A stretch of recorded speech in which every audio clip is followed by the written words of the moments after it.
It's Red Eye Radio. Gary McNamara and Eric Harley talk about everything from politics to social issues and news of the day. Whether you're up late or you're just starting your day, welcome to the show. From the Uniden America Studios, this is Red Eye Radio. All across America, we are Red Eye Radio. He is Eric Harley, and I'm Gary McNamara. Good morning. Thank you for being here. Thank you. We're talking about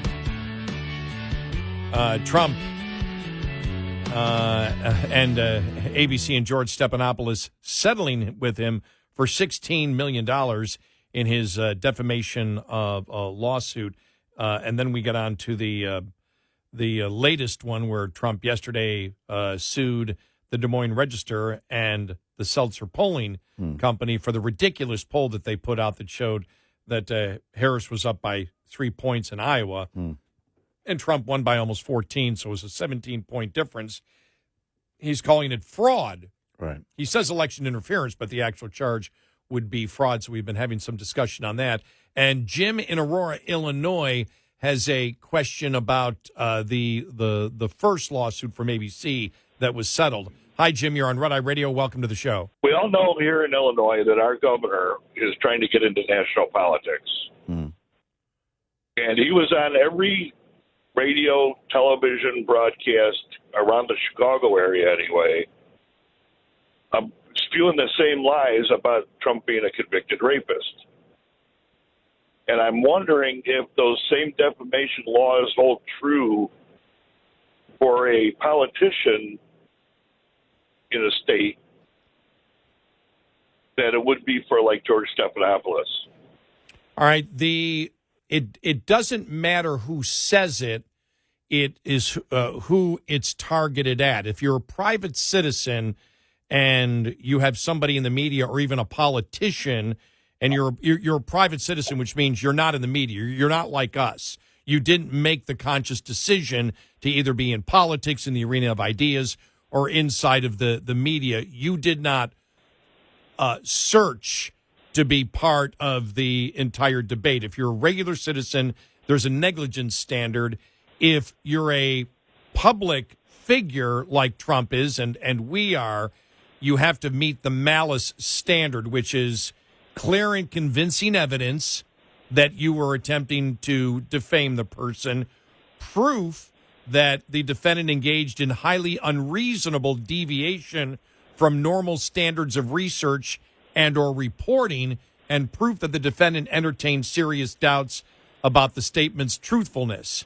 Well, you had this get to the point of where they were going to depose George Stephanopoulos and ABC, and where they were going to be able to go in discovery and get into the emails. So the judge did not dismiss the fact that Trump was a public figure, and so you couldn't go forward. The judge was willing to hear it. I don't know the exact statement that Pritzker made. You'd have to give the exact statement that Pritzker made on it, but he does not get any special immunity because he is a politician. And that's why I was wondering if they, if they get some kind of leeway because of being a politician and it was election season and things happen during election season, No, you don't, but, and that's, Eric and I were actually joking the other day saying, well, Trump could go after everybody who called him Hitler because he's not Hitler. Right.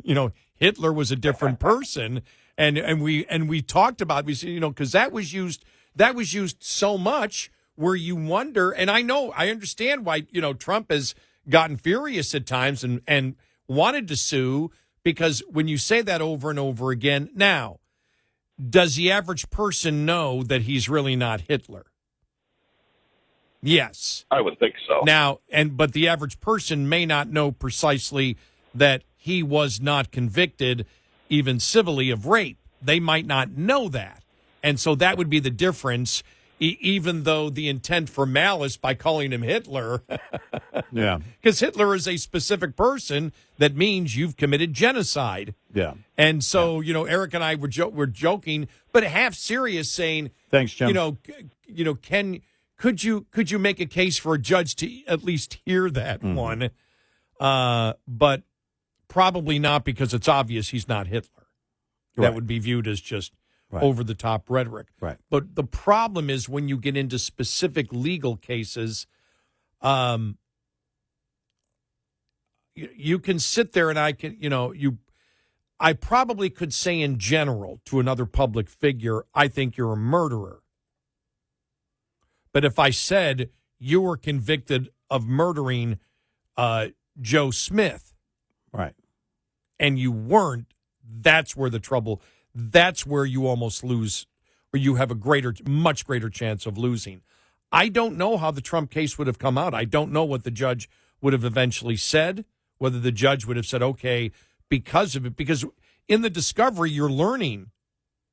You're trying to figure out what the malice is. Yeah. So the discovery and the deposition by Stephanopoulos, you're searching to find that malice. But the judge let it go this far, saying, all right, the accusation, because it's not hard to figure out, the accusation was false. Right. There's no doubt about it. Right. The judge could look at it and go, what was he convicted civilly of? Okay, that is not rape. He was not convicted of rape. Right. Precisely in the law, it differentiates. So now the point is, I've got to figure out whether there was malice involved, and that's where you go for discovery with the emails, and that's where you go with the deposition. What was the mindset of that person? Right. So we know precisely, I don't know what Pritzker said, but Pritzker, no politician gets immunity from what they say about somebody else because they're a politician. The higher standard is the person who you are defaming, which you can defame if they're a public figure as long as they're not malice. Right. There's no malice involved in it. Right. But you really can't defame and say, well, I really didn't check anything to a private citizen. If I sit there and say that to you as a private citizen, boom, you're going to get sued, and you're probably going to lose. Right. And that's the thing. Now you can call anybody an idiot, moron, jerk. Mm-hmm. And I guess we have a whole list. And would you agree with me on the Hitler that's so generic and so obvious? It is. You're not Hitler. That it's just over the top rhetoric. It is obviously rhetoric. We believe it's it became dangerous. Because again, especially in the way that they were phrasing it, like Bill Maher, we called the other ones Hitler, but this guy really is Hitler. That kind of rhetoric is dangerous because you're instilling fear in people's minds that Trump is or would be capable of doing what Hitler did. That's the whole idea. Oh yeah, it's that right. You believe that's what he's going to do. The potential is there for him to do what Hitler did. Right, but it's not. But it's not legally right. defamation. Now, if you say that he committed the same acts as Hitler and is responsible directly for millions of deaths, you get into different territory. Yes. Now, if I wasn't in radio, if I was just, if I was like I used to be a machinist, and a politician came after me and just kept saying, you're a rapist, you're a rapist, you're a rapist. And that was it. And the power of that politician to say it to me, a private citizen, you're basically screwed at that point if you're the politician. Now, if I'm not if I'm not a private citizen and a public figure, and somebody accuses me, whether true or not, somebody out there, I'm running for political office. They go, okay, he raped me back in 1965, whatever. And politician goes out and say, I believe her. I believe you are a rapist. Nothing I can do at that point if I'm a public figure. Right. So that's the difference. Right. It's the reckless disregard, and that's why they wanted to go into those emails, because if there's emails saying, let's go after him, let's do this, let's say this, we can call him a rapist. Yeah, and if any if that got to the legal department and they said, well, look, technically it isn't, then you're screwed. If that ever got to legal. Right. I doubt it ever got to legal. Right. But you see how scared they are now. I mean, they're all scared now. That shook a lot of people up because Trump probably never thought it would get to trial. He was just trying to get discovery. Right. I believe. And then they were scared to death when it said, okay, you got to give a deposition and discovery. They went, we got to settle this thing. But look at The View. Look at where mainstream media, look where the leftist media is going. The View has to have lawyers that are monitoring every stinking word that they say because they can't be trusted, not just to tell the truth, but they can't be trusted that they won't defame anybody. And they're trying to just poo-poo the legal notes. Oh, they're just legal notes. No. They believe you're a bunch of emotional nightmares who will defame someone and cost ABC millions of dollars. Yep. And I wonder if we saw the ramping up of that. I mean, same parent company. Yeah, it is. Did we see the ramping up of the legal notes at The View because of the whole Stephanopoulos lawsuit? Wow. Was that a whole behind the scenes? Because it was funny. See how many people just said in the media said, wow, I forgot about that case.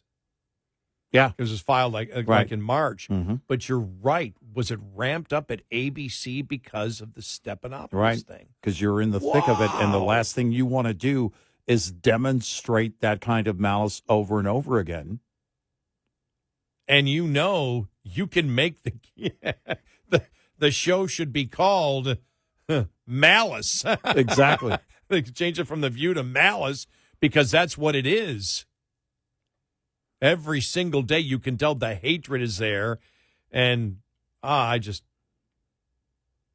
have to wonder. It's great what's going on, by the way. This is all their legal great. department was probably at that point watching every single word that was going on. But you make such a great point because in Stephanopoulos, this probably came out of left field. We can't believe that we cannot believe that George put us in this position. Right. Can't believe that he did it. He didn't need to do that. Why did he do that? Right. Why did he make that the specific conviction was something that it was not and clearly was not legally? The legal division has to be furious because to them, they must look at this and say, well, good God, that was obvious. How the hell did you ever go there? Right. We know it. We know what the limit is. Nobody ever had to tell me. Right. Nobody. But you're right. Nobody's ever told us. We've never sat before the legal department where they've said, guys, now legally you can't say this, you can't say this. Maybe they should. I might get a legal note saying, Eric, you need to tell everybody you were never in Aerosmith. Maybe one day. Like I said, though, over the top, insane rhetoric cannot be viewed as any type of right. I'm talking about you and Aerosmith. Yeah, no, it's the absurdity is where the humor lives. Exactly. I was the lead gong player at the end of Dream On. That was me.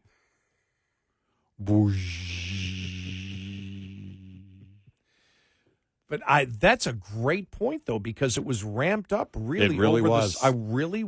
That's a great. Was this all? Did the lawyers go nuts on The View because of Stephanopoulos? Because they were probably seeing this going, look, we got to get this under control. You can't just say those kind of things. Wow. You can give your opinion. You can say you don't like the guy. You don't like the politics. You don't like whatever. But you've got to be very careful. Thing is, you and I have been in broadcasting for the longest time, so by the time we got into talk radio, we just knew. We had educated ourselves. We knew what we could say to just protect ourselves. Forget about the company, protect ourselves. Right. And so we knew the limit of what we could do. Think about it. They're hiring people that aren't that have no clue. They're throwing celebrities on the air. Right. These celebrities have no idea what the They're defamation activists. laws They're are. full-on activists. Yeah. They think it's okay. They think it's okay to behave that way. It's never okay.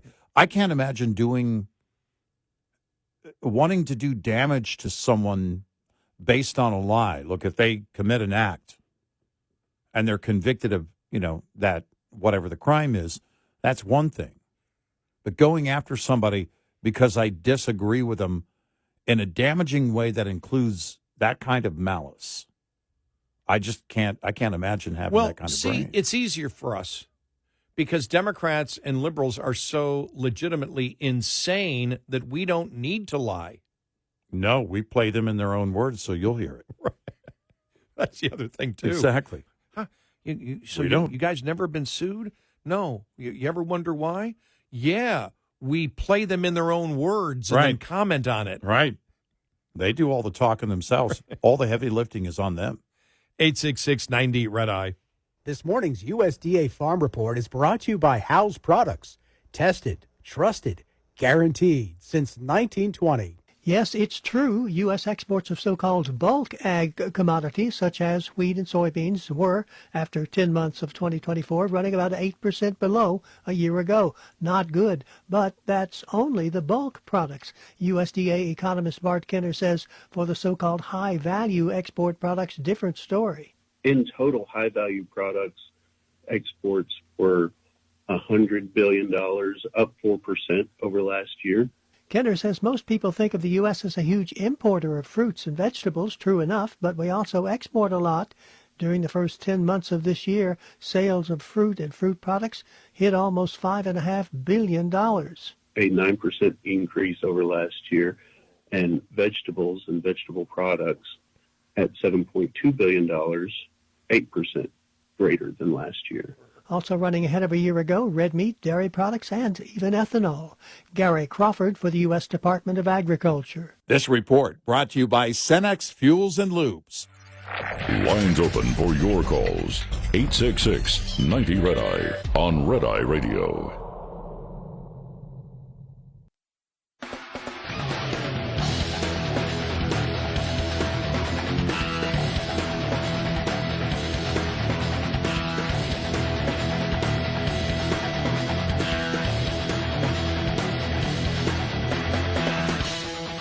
It's Red Eye Radio.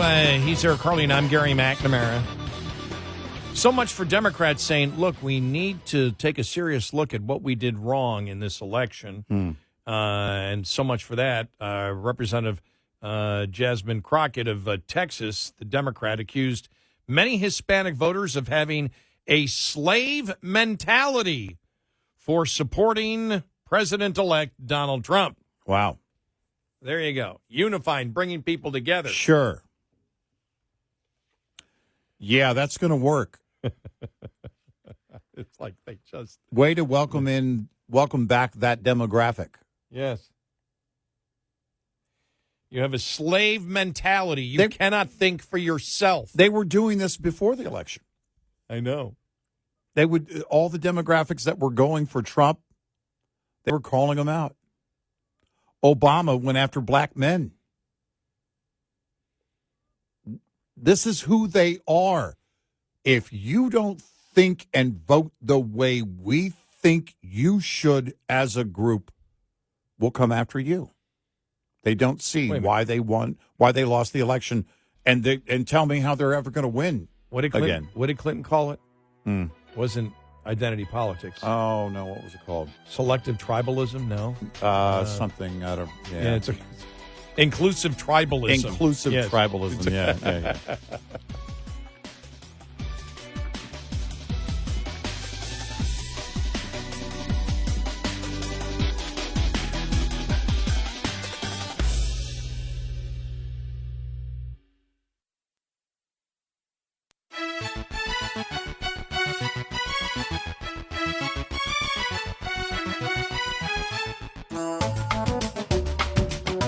Jingle all the way with Red Eye Radio. Merry Christmas to you and yours. It's Red Eye Radio. He is Eric Harley, and I'm Gary McNamara. By the way, just one note when we were talking about the Trump lawsuit. Number one, of the one where ABC settled, and also then we brought in the Des Moines Register poll where that Des Moines Register pollster that he is going after. On the first one, I don't know if Trump would have succeeded. On the ABC thing? Yeah, I don't know if he would have won that. They were searching for, that because the whole, the discovery and the deposition is your search for finding the malice. Right. So they had not found the malice yet. I believe they settled because they didn't want anybody to see. They didn't want it to become public what was in their emails and what their thought process is. Now, it might have gotten them to malice, but it's very, very hard to go after. It's very, very hard when you're a public figure to win a defamation lawsuit. Remember Carol Burnett won one. Remember she won one time? Mm-hmm. She won it. You can do it, but I think this was more ABC did not want the public to see what they discussed behind the scenes. Yeah, it could be. Yeah, and they didn't. I mean, which exposes the culture there that we probably everybody in our audience already knows. We know it, but they don't want to expose that to the average person. Yeah, because then the bias, and again, Trump may still lose it, but the fact that the biases were so clear, you may win in the arena of the public of the arena of ideas in the public, the arena of public ideas. Right, it's near the end of the show. And so that's the problem. But I think they didn't want people to see what was in there. Now it could have gotten them to. It could have risen to the level of defamation. We'll never know. Right. Or malice. Right. That would get you to defamation, but we don't know that. Right. Let's go to John in Baltimore, Maryland, about the Trump lawsuit against the pollster in the Des Moines Register. Hi, John. You're on Red Eye Radio. Hey, good morning, guys. How you doing today? Very good. Thanks for calling. My opinion, the whole point with the Des Moines lawsuit is this. If the Des Moines Register puts out a poll that says that Trump is down by 13 points, and they have 250,000 readers, you've told 250,000 people that the guy that you want to vote for is down by 13 points. There's no way that he's going to win.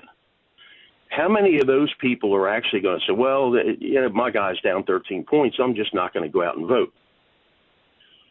So when if you could stop 10,000 people from not voting in that local town district, whatever you want to call it, if you could stop 10,000 people from voting, what effect does that have down the ballot? So but it wasn't. It was. Yeah, number one, they didn't say he was down 13. They said he was down 3. 3. Yeah. Just so you know, it was 3. They said he was down. Right. I thought you guys said it was down by 13. No. The swing was 13. The swing. No, he won by over 13. She had him losing by 3, which was a total of between 16 and 17 point difference. Yeah, 17 was the swing. Yeah, because that's what he won by. Okay, but no. But you. My whole point is that it's a Democrat tactic to do this. They did the same thing in Maryland with Governor Hogan. They had Hogan down by an astronomical number and actually lost by about 6. But if you can convince people that your guy's just not going to win, then they're not going to go out and vote, and it affects everybody down the ballot. And if Trump brings a lawsuit against these people, and they have to spend money, time, energy, money to defend it, it could very well cause the parent company to come out and say, hey, don't pull these shenanigans anymore. We're not going to tolerate this, and stop it. It's got to stop somewhere. Is Iowa a state where if you lose it, you have to pay? I don't know. I mean, it all depends on. I don't know either. Yeah, it all depends there. Again, I think more it's to get. I think really probably someone in the Trump administration, could be Trump himself, want to get to the point of the deposition. I think they wanted to see. They either want the deposition so they can find out what's going on inside the pollster, the media, whatever, what her tabs were, whether she did it legitimate. Because if you could get into her tabs, which is the demographic makeup of it, and find that it was completely and totally ridiculous, and the fact that she told lies, and where she said, well, I polled exactly like I did in 2016 or 2020, but then she said for this one, as Eric said earlier, she said, I didn't want my tabs to be out because then my poll would be criticized. Right. Well, you're sort of saying that you're bogus. So if you could get to the point of deposing her and looking at her emails, you could make the case, see, the polls are rigged, and you could do it in a court case, even if you don't win anything, because I don't know where the fraud is, you can make that point, and I think that's more important to Trump. Right. I think that's extremely important to Trump. I would agree. Okay, go I ahead. would agree with that, but the only way that you're going to bring light to this is to actually file a lawsuit against it. Is it Trump that's doing it? Is it the RNC doing it on behalf of Donald Trump? It's it said Trump is doing it. Yeah, so it's Trump. It's Trump. Right, but It's if the RNC is what's actually behind this lawsuit, then maybe they've grown a backbone. Now you're being delusional, John. Well, Let's not get crazy. The Democrats are eating the Republicans' lunch every day, day in and day out, and they just they run you over and then they back up and run you over again. Well, not lately. And the only way to stop it is to do what's happening, in my opinion. Yeah. To do what's happening right now.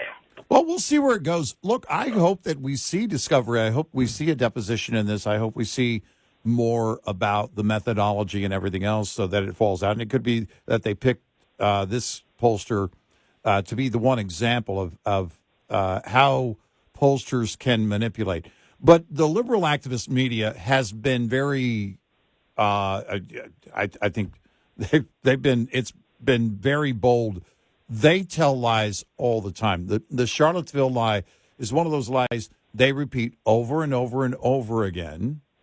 And they were still repeating it this election season.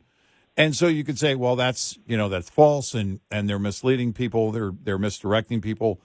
Well, what people believe is on them. The information is out there if they want to believe it. But the actor Michael Rappaport finally had an awakening this year and went and did his own research. Finally, it took way too long, but he did it. And he's one of those that came around. Again, where does it meet those standards according to the law, and how far does it go? Well, and that's would be the question on the case. I think, John, everything that you said morally and realistically is correct. Right. It's legally. Can you get anywhere with a fraud charge? Because when you look at this, the victim of a fraudulent poll, because if Trump would have lost, you could have made that case. But he won, and he won Iowa big time. But the victim would probably be the person who paid for the poll, which would be the Des Moines Register. Yeah. Because you've hurt their reputation of being accurate by having such an outlier of a poll. But who knows? Like I said, we were talking more of the legal thing, but you're right. Everything morally and realistically, what could happen because of this, you're absolutely right. Legally, I don't know where the stand is for the Trump campaign and the pollsters on the fraud charge. And you're right on the pollsters too. I agree with you. I agree with you 100%. But somehow, some way, you have to defend yourself against this. And it's not that he's defending himself. He's defending us, because in the long run, we are the ones who are being harmed by this. Yeah, I think that's the approach on the lawsuit, actually, is that it's the consumers of that information that are being misled, they're being harmed, and we'll see again if that makes its way through. I think he wants what we all want: bogus polls to be called out, and this, if you could get it to a certain point of discovery, you could get beyond just the he said, she said, your poll. But I think most people know. As you know, we talked about the top pollsters and the worst pollsters, and we'll do it again come in 2 years and 4 years. because the result of it. You know where the polls stand. Eric and I talked about, Quinnipiac after they were off so far in 2020. Why do they even exist? Why are they still around when you're off 8 points in an election? I don't know what happened, but she either is lying about doing the poll exactly the way she did in 2016 or 2020, or she just didn't care and just put together a horrible poll, and the tabs were ridiculous. Right. She might have had Democrats at 45% of the people voting and Republicans 25%, and that's why she didn't put her tabs out. Yeah, it could be. And the tabs are the demographics on it. Right. If you tell that big of a lie to your readers, listeners, whatever, how hard is it to prove that is a fraudulent act? And that, in my opinion, that's what it is. She's committed fraud. I think she's committed fraud with the intention of affecting the down ballot races. She knows that she's really not going to do anything to Trump. It's if I can stop other people that were going to vote for Trump from coming out and voting for him because, my poll says he's going to lose. And what effect does it have, again, down the ballot? And that's where you start to lose state houses, local elections. And that's, let's face it, yes, nationally, Trump can do a lot for his country, but down the ballot affects, people's lives every day, day in and day out. Mm-hmm. Thanks so much. We really appreciate. Yeah. We Thank really you, John. appreciate your call. Thank you. But he brings up a great point, though. But he brings up the whole thing of fraud. There's the morality of fraud, then there's the legalities of fraud. Sure. Yeah, and meeting the legal standard is very different. Then you get into demonstrating the damages. In this case, Trump won. Could you demonstrate the damages? In the case where it didn't have the ultimate ill effects on your particular campaign, how do you demonstrate the damages? Well, the Des Moines Register might say, look, we're the ones that are victims of fraud because we lost another, 1,000 readers. Mm-hmm. And the judge might just say, no, you're part of the mainstream media, so that would be normal. Right, exactly. Yeah, all newspapers are losing readers. Yeah. No, I mean, it is an interesting case, though. We'll see how far it goes. I just don't see it going far legally. I just don't. Again, you got to demonstrate where the damages are. And look, we cover polls all the time. And you and I talk about this constantly. And it's not that it's wrong what happened and it's wrong what she did. It's whether you can get damages off it. And we legally. know we fully understand and believe with you, John. What the attempt would be by a pollster trying to skew the numbers. Why in the world are those pollsters that were so far off still in that game? Well, there can only be one reason. If you don't care about accuracy, you care about something else. Plain and simple. You either care about, because you change your methodology if it's not working, if you care about accuracy. If not, you're in it to manipulate. Here's a question. Should polls ever be weighted, or is that fraud? Yeah. 866-90 Red Eye. Coming up, more with Gary McNamara and Eric Harley. It's Red Eye Radio.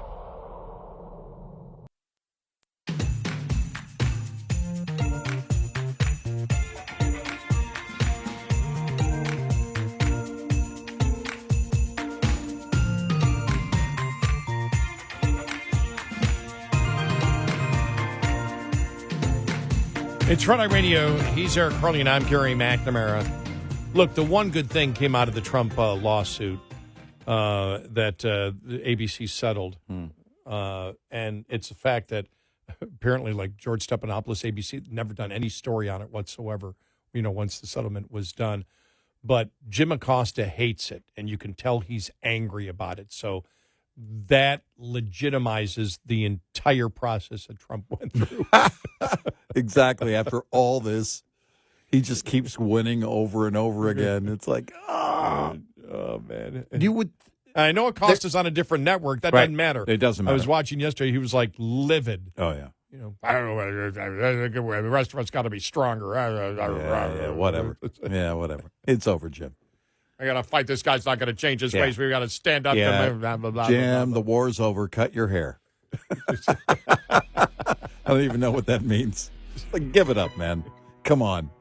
You're not going to make a name for yourself. It's over. CNN's still trying to make a name for themselves. Well, Jim Acosta said those things, but nobody heard him. Exactly.